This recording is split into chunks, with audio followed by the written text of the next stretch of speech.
Hey there, Mary Farias here with 5 minutes is better than nothing of personal development. I'm studying my book, How to Study Napoleon Hill's Think and Grow Rich. We are on chapter 8, Decision, page 203.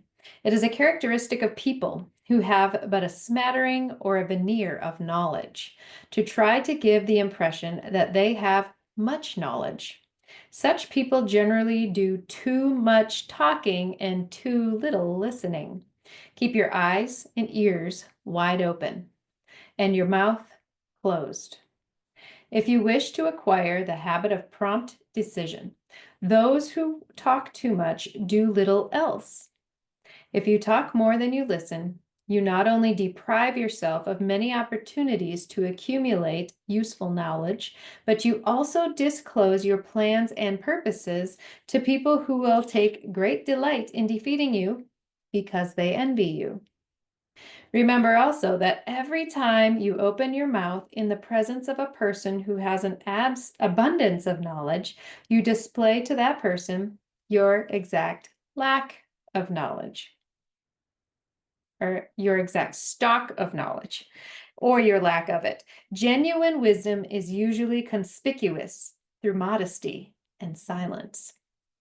Keep in mind the fact that every person with whom you associate is, like yourself, seeking the opportunity to accumulate money. If you talk about your plans too freely, you may be surprised when you learn that some other person had beaten you to the goal by putting into action ahead of you the plans of which you talked unwisely.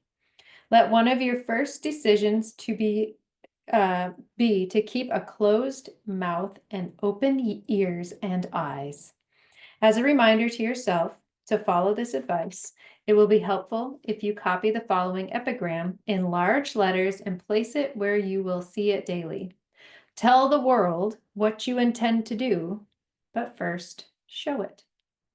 This is the equivalent of saying deeds and not words are what count most. All right. So I think he gives us a great little lesson here on listening and seeing, observing, rather than just talking, right? So many of us don't even listen. We just think about what are we going to say next when somebody else is doing the talking. And we're thinking, oh, what am I going to say next? What am I going to say next? How am I going to sound smart? Right? And a lot of times we just need to stop. We just need to be quiet. And that shows our wisdom. Just like what he just said. He said, genuine wisdom is usually conspicuous through modesty and silence. I love that. I love that. And the fact of the matter is we don't always have to say something to say something. And that's what he's saying right here.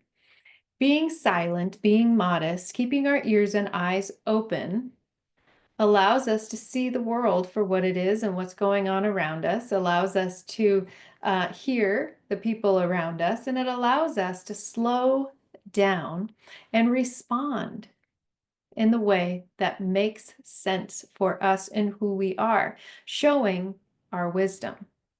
So many times we're quick to answer a question, we're quick to come to the rescue, we're quick to create a plan for somebody.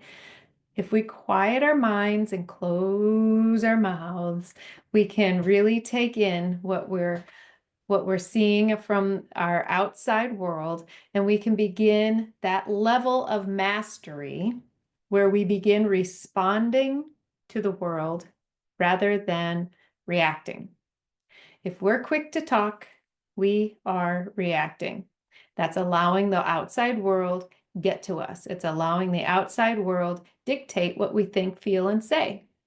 Instead, we get to choose what we think, feel, and say by slowing down, quieting our mouths, opening our eyes and our ears, and responding or not. It depends. That's all wisdom. All right, all for now. I'll see you tomorrow.